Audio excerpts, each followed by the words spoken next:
Happy birthday, communism. This year marks 100 years since communism began.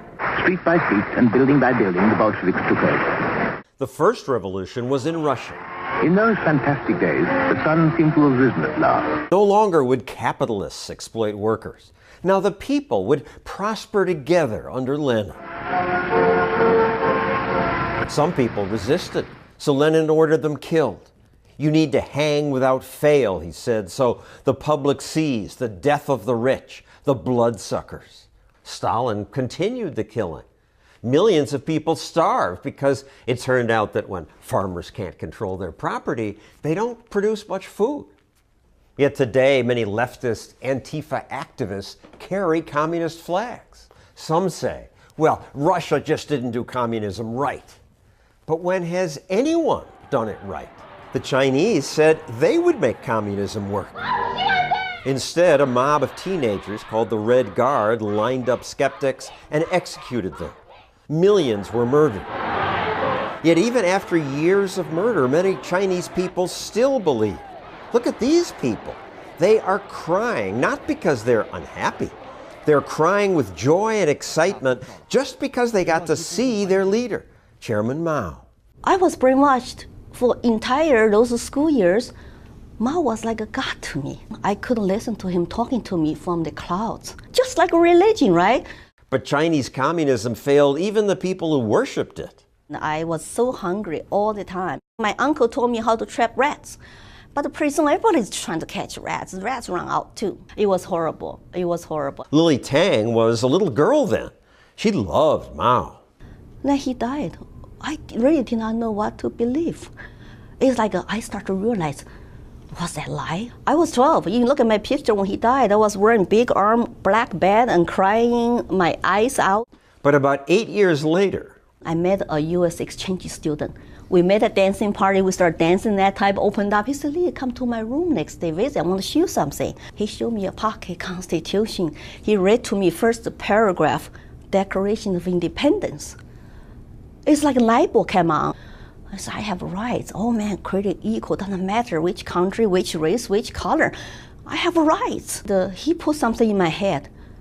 I come to America. My family all were crying when I left. I did not know anybody in the U.S., no friends in Austin, Texas, just sponsor. Lily came to America with nothing.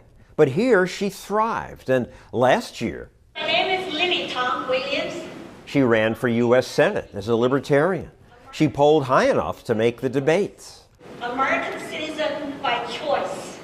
I got 100,000 votes. Her message was that life is terrible without freedom. I lived under single-payer system, socialist medicine for 24 years.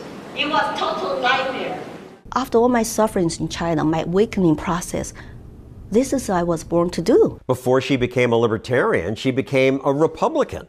But then, in 2008, when they bailed out the banks, when Bush came out to say capitalism failed. I've abandoned free market principles to save the free market system. It just shocked me. They used taxpayers' money to bail the banks. And I thought the Republicans supposed to be for limited government. They expanded Medicaid, no child left behind, and civilians, all that stuff. I got so mad. I registered libertarian in 2008, so I become like an activist. When Colorado debated gun control, she posted this picture on Facebook with the caption, "I once was a slave. I will never be one again." I was holding my AR-15 to send a strong message. You remember what happened in Tiananmen Square 1989? She told Colorado's legislature the history of China might have been different had the Chinese had a right to bear arms. What if we had guns? What if we had unlimited shots? History might be different. Now she speaks at colleges. She says many young people haven't learned the lessons of communism. Total brainwashed, don't know the truth, trust authority, and trust the government. So I hope more students listen to Lily Tang Williams. Big, powerful government, it's very scary. It will keep growing like cancer, will never stop. If you empower government, not the individuals, we're gonna lose this free country. That's not what I came here for. I got 3 children now. It's like, I'm gonna fight here. I'm gonna try to wake you. It's like, don't do any crap to my country.